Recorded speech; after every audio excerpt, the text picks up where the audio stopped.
Yeah, we're back in the white truck. Yeah, there's plenty of tread there.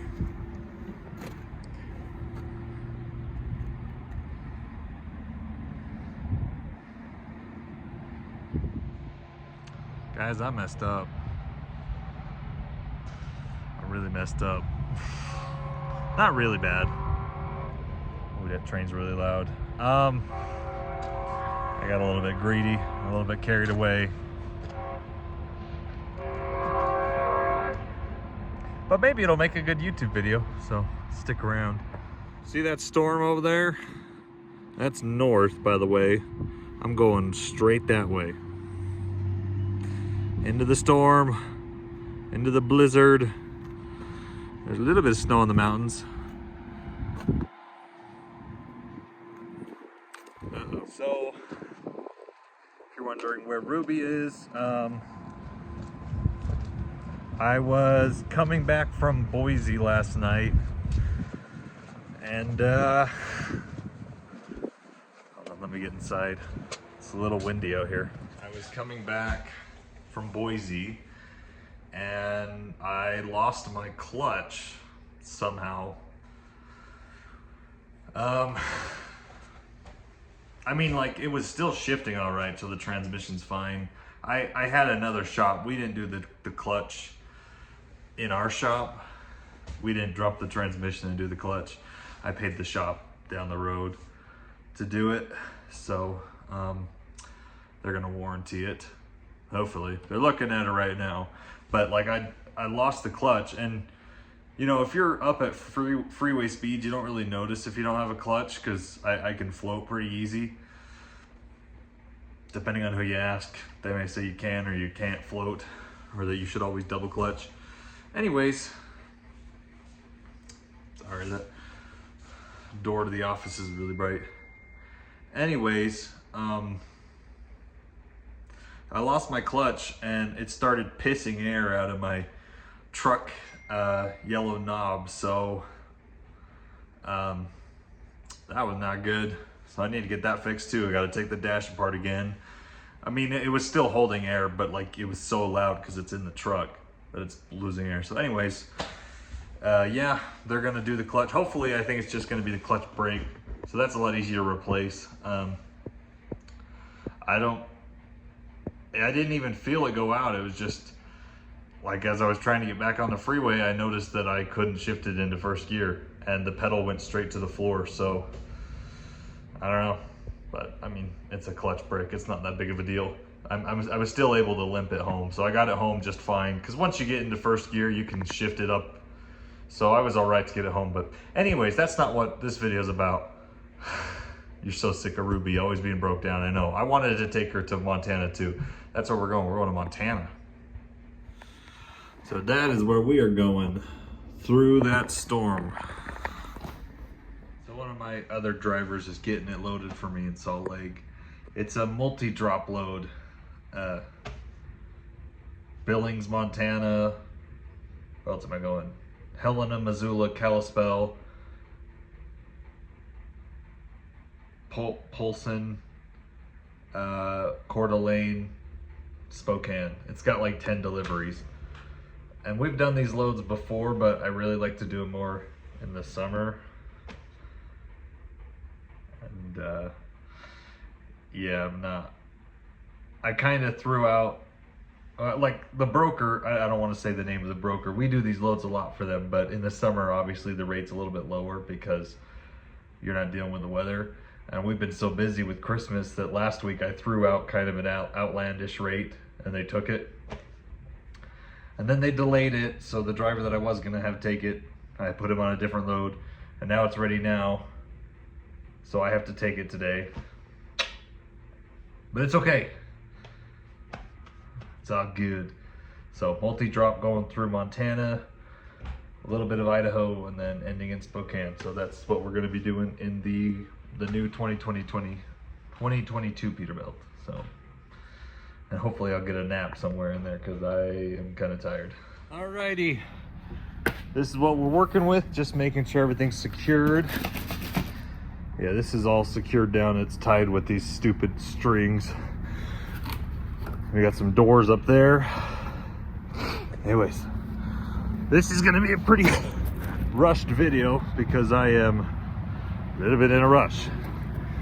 Let's get going. We gotta be to Billings, Montana by 6 a.m. Thank you, Jay. That's my driver.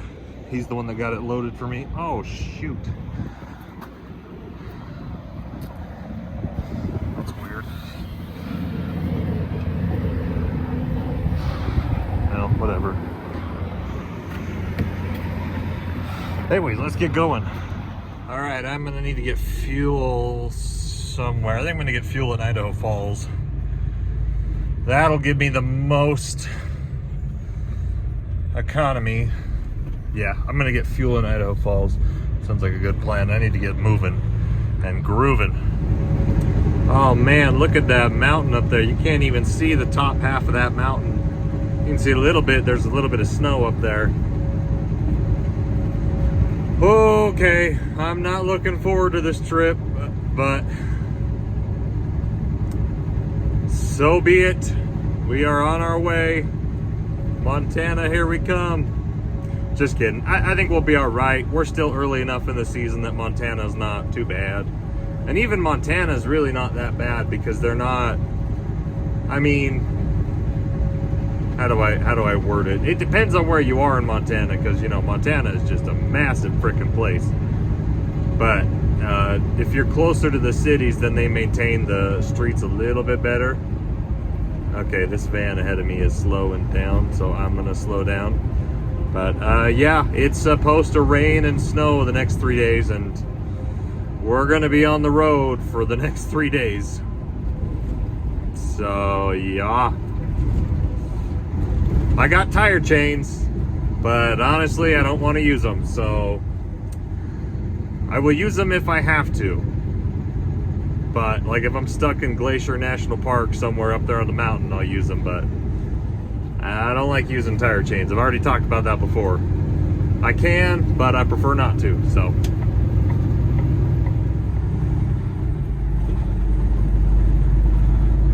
Oh, there is snow on the ground. Snow on the ground. Why did I just turn into Arnold Schwarzenegger? There's snow on the ground.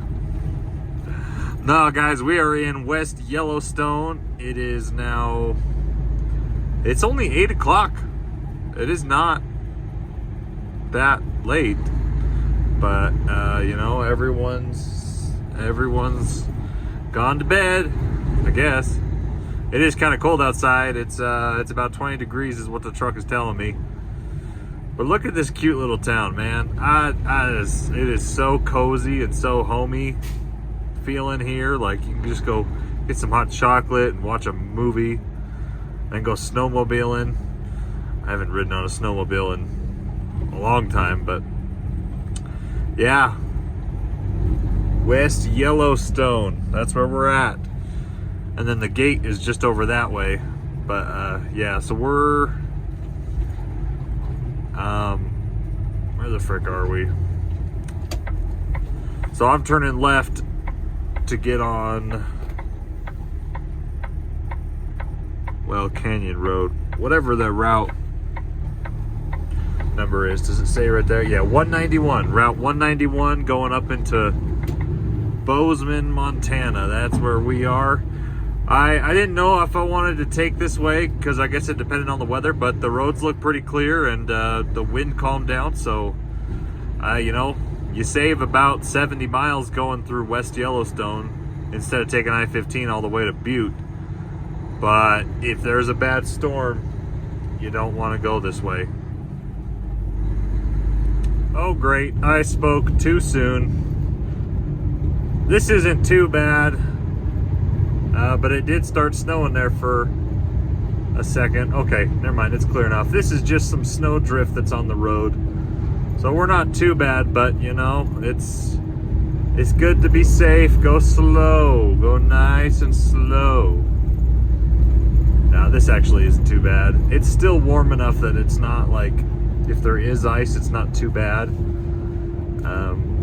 I think we're sitting between 25 and 30 degrees right now outside, so it's not too bad. But Okay, yeah, it's clearing up. For a second there, it was starting to look a little bit hairy, but no, this isn't too bad. Winter's a coming, people. Winter's coming. All right, I'm here at the first delivery in Billings, Montana. I got a good, I took a shower last night at the TA truck stop. Cute little, it does feel pretty small because, Billings really isn't that big of a city. There's not a whole lot here,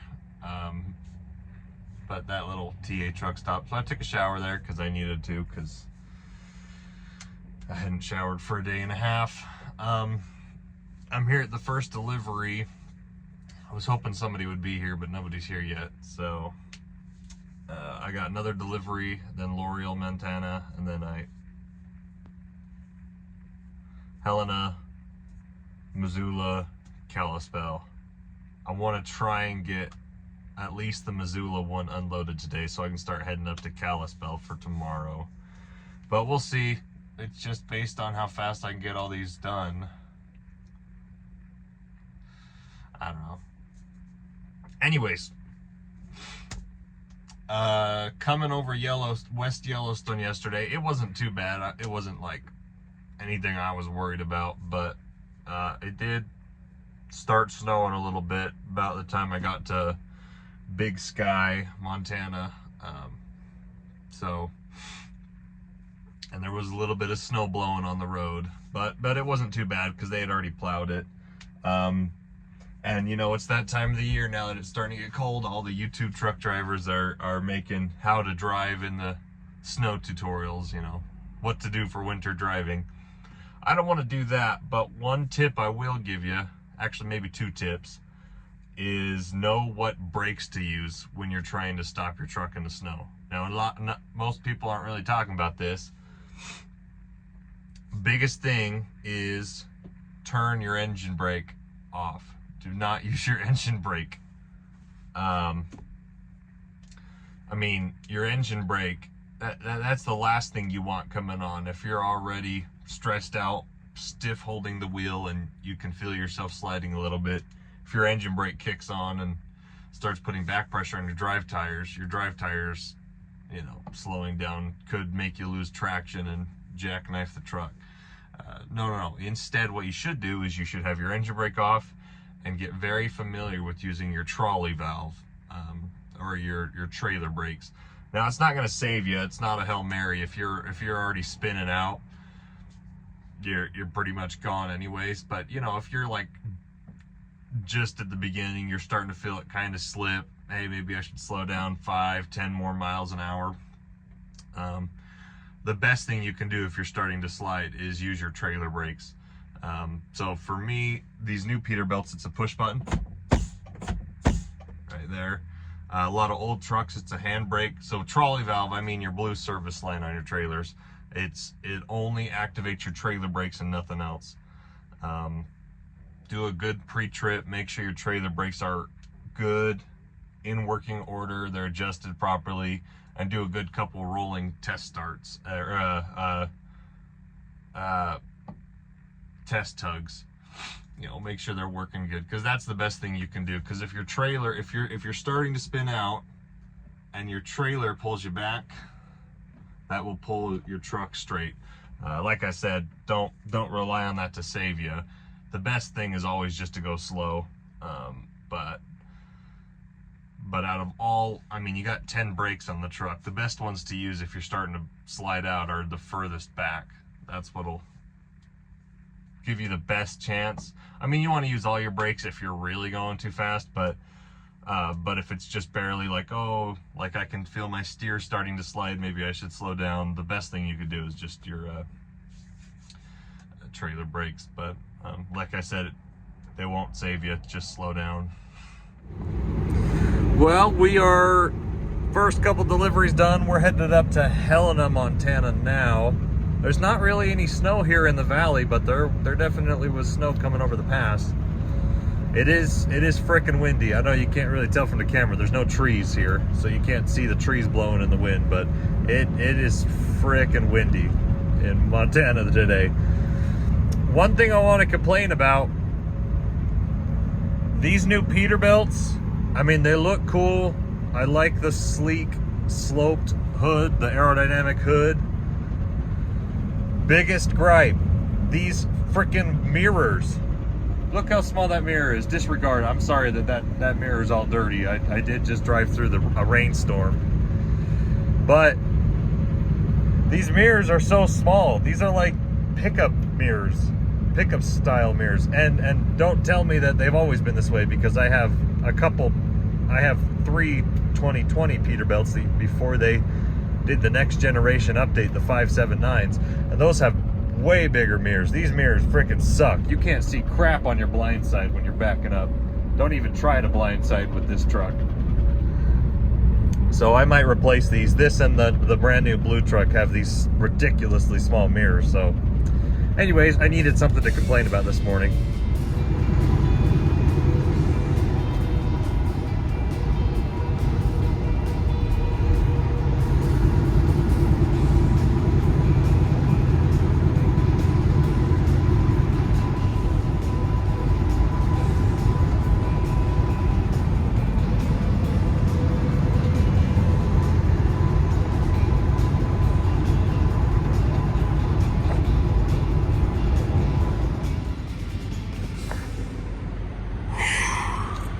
Look at the mountains over there.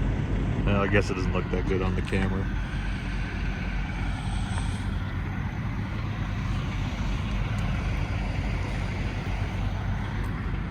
Let's see. We are in Missoula. I believe the mountain where the ski resort is down there. You can't see it because I think it's snowing way down there.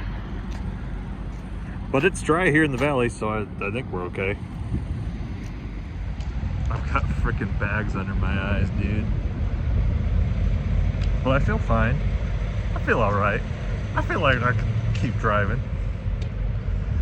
And I will. I'm gonna drive another 90 miles. It is freaking cold. It is freaking cold. I think it's gonna start snowing again. Maybe not. There's no snow here in the valley. So I did what I wanted to do today. So we started in Billings, Montana. I had 2 deliveries in Billings, Montana. I had a delivery in L'Oreal, which is just next to Billings. And then I booked it up to Helena, did a delivery there. Then I booked it here to Missoula, did a delivery here. I don't know how many miles that is, but did I have another stop? No, so I did 5 deliveries. And they're, they weren't too hard. It was just each stop had like 10 boxes, and they're like really long boxes. So I helped them unload it, and I was like hustling because I was like, if I can get Missoula done, then I can drive up to Kalispell. So my next delivery is in Kalispell, which is north of here, 90 miles. I can do that first thing. I think I might be able to get all my deliveries done tomorrow. So tomorrow I'll do a delivery in Kalispell, and then Coeur d'Alene, and then I have 3 deliveries in Spokane. Then I'm done with this load. No, I'm missing one.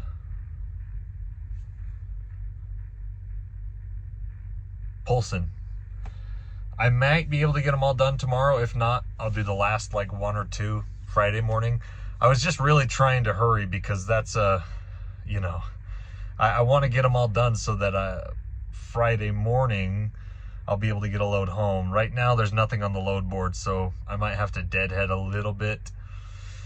Yeah, Spokane is not a fun city to be stuck in over the weekend, so that's why I was like really pushing it to get here, get all at least up to Missoula done, so that I could start fresh. So I'll drive up to Kalispell tonight, so I'll be fresh tomorrow, and I'll get almost all of them done, if not all tomorrow. And then hopefully Friday something pops up on the load board. It's not going to pay very good. Spokane is a really hard area to get a load out of, especially going to Utah. So I don't know. I guess it would just depend. But maybe even if I have to deadhead a little bit, like Like if I have to deadhead to Boise, which is like almost 300 miles, I think it would be, this is the sad part, loads going from Boise to Utah pay the same as about loads going from Spokane to Utah, even though it's like double the distance. So I'll get something, even if I have to go get a sugar or potato load. So anyways, so that's where we're at. It's cold, I'm tired, I need to sleep because I only got like 5 hours of sleep last night. So I'm gonna end the video here so I can render it, upload it tomorrow on YouTube. So when you see this video, I probably will still be in, well, I won't be home yet, but I may either be in Idaho or Spokane by the time this video comes out. So stay classy, guys. Don't be scared of these multi-drop loads. You just gotta offer them above market rate, you know, all in miles. You really gotta calculate it out and think, how many days is it gonna take me? And then you offer, I would like to say, I mean, depending on what your truck is and what your financial position is, you need to be at least at the minimum $1,000 a day gross. If it takes you 3 days to do a load, and I'm getting more than that on this load, but I'm just saying at least, you know, sometimes I see people taking those multi-drop loads, and even though the first delivery and the second delivery, you're good per mile, they don't calculate how long it takes to do all the drops. So that's something to keep in mind, I would say. But I mean, once you work it all out, I think this load is almost $4 a mile. Not quite. I need to do the math, but day rate, you have to figure out, it's not always about mileage. It's how, because if you get a short 10-mile load that pays $500, you know, that's $50 a mile. Big math. Did I do that right? I don't know. If you have a load that's only going 1 mile, it pays $100. It's $100 a mile, but you only made $100 for the day because it uses your whole day. That's what I'm trying to say.